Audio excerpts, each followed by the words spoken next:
We hope that you had a fabulous Christmas.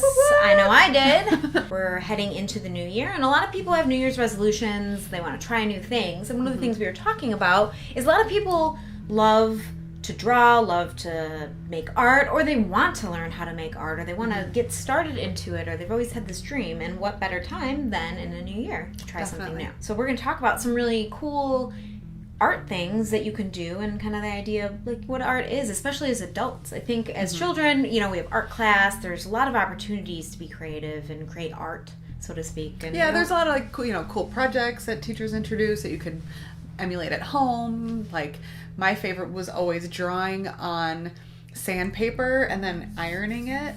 And then you make like a crayon transfer. I've never done that. Really? I don't know what what that is. That was like my favorite thing to do in grade school. In my grade school and junior high, we had art class once a week, and so we had lots of different projects that we did. And my mom's pretty artistic, and I've always been artistic, but not traditionally artistic. I took one art class in high school. Oh, see, I have a degree in art. Yeah, see? And I don't. So for me especially, I think we're coming at it from different places. Kat has a whole lot of experience in keeping up with that, and I have no experience in art and have learned over the years. So we're going to talk a little bit about the ways that you can incorporate art into your everyday life as an adult. So we want to talk about coloring books first. Most definitely. Coloring So books. I love to color. I've always loved to color, even when I was a little girl. Even as recently as a few years ago, I would get things like the My Little Pony coloring book just to color, just to kind of turn my mind off and have a good time with it. One of the things that I have been coloring recently, my friend Angie Marth, you can find her on Amazon. We'll put a link below. Absolutely. She makes these adult coloring books of mandalas. It's got a combination of storyline and then also like really enlarged ones. And she kind of tells, I like the story that she tells throughout because she describes like what a mandala is and kind of gives you a way to think that may not necessarily be what the normal average adult thinks about. And I like that, because isn't that what art is anyways? Yeah, so you can see that. That's so neat. That you can color however you want. Because I've seen some coloring books recently that have black and then another color already printed on it. But for me, that seems like limiting because then I'd have to coordinate that color with everything. Right, exactly. I want page. that free will thing. But I can understand how if you weren't 100% confident about it, maybe that would at least be a jumping off point for you. I really love these adult coloring, the idea of an adult coloring book. So this is one that I colored so on the plane when I was going to California. I love it. Thanks. This is something that I printed off of a website. It's like a free-to-use kind of thing. It's tashagoddard.com. It's on here, so you can print this out. I didn't finish it, but you can see it's just printed out on cardstock, and then I went at it with some markers that I have. And it's just really relaxing, and it's fun, and it's open-ended, and that's what art should be about. You know, there's no pressure. It's just about enjoyment. There's not this expectation of it should be a certain way. And I think it's hard because sometimes we get in our minds like this is what art should be, and that's not really how it works. Yeah. And so this is a really great like primer into that, and like getting back in touch with that part of you that knows that, you know that you knew that as a kid. Well, my other favorite thing about the coloring books is that there's a very wide variety out there. I mean, there's some super intricate ones that could take you days to color, or there's some really simplified fun ones. I also want to talk a little bit about my tools that I use to color. So I picked up this awesome set of double-ended colored pencils. So those are super fun. And Cool. I like colored pencils because you can blend them. Yeah. But then I also have a super cheap marker set that I got, I think at Five Below, but it's got a really wide variety of colors. There really is a wide variety of low to high-end markers or coloring tools that I can use. Exactly. Like I have these Faber-Castell markers. They're really nice markers, and I love coloring with these guys. They're fans. But you don't need to spend the money on this. You can, like she said, go to Five Below, get started. If you're really into it, there's tons of online resources to buy fancy. So the other thing we were going to talk about is other ways to incorporate art into your life as an adult. Because it doesn't just have to be drawing or painting. Right. I mean, it can be, but it's not limited. So what do you have there? I see something interesting there. So I have this little kit I got. It's like a Martha Stewart kit to make black-eyed Susans. But what it is, it's kind of a combination between paper art and origami, where you actually have to like cut it in a certain way, and then you can make all these little like one-of-a-kind flowers. When I was little, I used to make those tissue paper flowers. Yeah. I don't know if you ever made those, where you actually get like the giant piece of tissue paper and you cut it out and roll it, and that was one of my favorite things to do. So I thought this kit would be really fun. Yeah, and again, it's really accessible. You can pick that up at probably Michael's. And it's art. You know, is it there? Where is the line between art and crafts? I think it probably depends on who you ask. Yeah. It really does. Because knitting is also another form of art. You know, it might be something simple. Yeah. It's just like a one-stitch scarf, but you can get really creative. Exactly. I think if it's anything that you're crafting, that you're making, that's bringing you happiness, it's art. You're making that. And you're putting a little bit of love into that project. I see you also have some patterns. I some do. Patterns.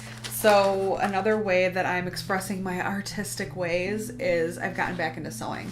So this one is actually a vintage sewing pattern that I was able to rework with the help of Louise at Fabric, Fiber, and Finds. She helped me change this so it's actually my size. Cool. And then I picked up these two just at the local craft store. And again, they're vintage patterns. These are more modernized. But this is like a really fun skirt that's got buttons down the front, and then this is a actual dress that that's I'm gonna make. Adorable. One of the things that I've always dreamt of doing is creating big pieces of wall art. I just think that that's really neat.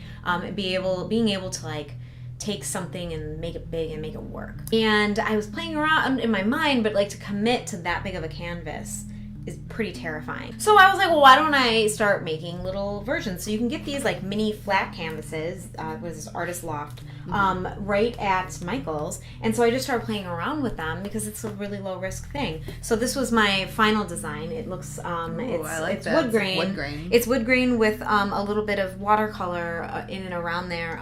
In my living room, I actually have a wall that goes from my living room to my kitchen all the way. And when we were deciding to paint, when we first moved into the house, I'm thinking, what can we do? I wanted something fun, not just the color. Yeah. So what I did was I got a kit from the local home improvement store where we use these different tools to create a texture. So it actually looks like a wood panel pattern painted onto my wall, and I used like a neon blue and a neon green that have been softened a little bit, so it's a really cool blue-green wood grain pattern. It's awesome. So there's lots of ways that you can take your art, your creativity, and bring it into your adult life. It's just figuring out what makes you excited. Yeah. And not being intimidated to just get started. Just try it out. As someone who didn't really see themselves as an artist until recently, it was really hard at first because I'm not an artist, you know, like I don't have a degree in art. Like what do I know about art?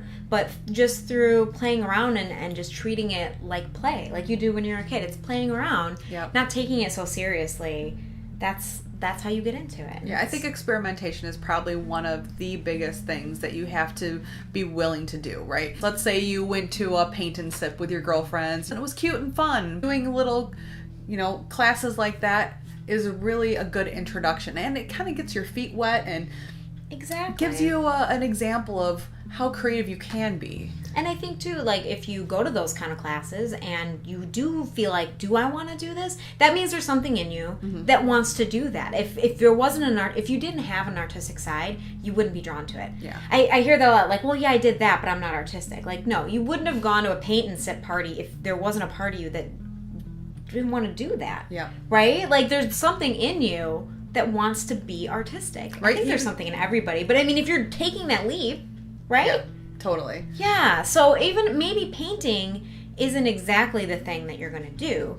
Maybe it's something else. Maybe, it's sewing, knitting. I mean, or if you want to make stained glass or cross-stitch a sampler. There's so many ways that you can take your creativity and make it something awesome. So definitely take a look at whatever class offerings your local craft store, independent or chain offer, because there could be something there that's just waiting to tickle your creativity. And I also know a lot of times community colleges will offer one class, 2 class, stuff like that, townships, stuff like that, lots and lots of places. Your library even. Exactly. There's lots of opportunities out there. You just got to kind of look for them, and don't be scared. Don't be intimidated. Usually a lot of people taking those classes are starting out too. Yep. And other artists like encouraging other artists. no artist is going to be like, well, there's, I'm a painter, so you can't be a painter. Right. I'm a knitter, so I'm not going to teach you how to knit. No, not at all. Because if you're an artist, you understand that we need more artists. We need more people creating art, and it's so important in all of its forms. All right, well, that's just kind of like a little bit of primer on how we bring art into our everyday lives. How do you guys bring art into your everyday lives? Right. I want to know about the projects that you're creating. Yeah, let's see pictures. Let's hear descriptions. Tell us about it. Comment below or on Facebook. Email us. I also wanted to mention, if you're on Instagram, Kat and I each have individual Instagrams. We would love for you to follow us. I am the Molly Krause, and you are Holly Rose Pinup. We'll put links to those down below as well. And yeah, hope you have a wonderful new year, and we'll see you guys next year. Don't forget to subscribe. Peace out, thingies. Bye.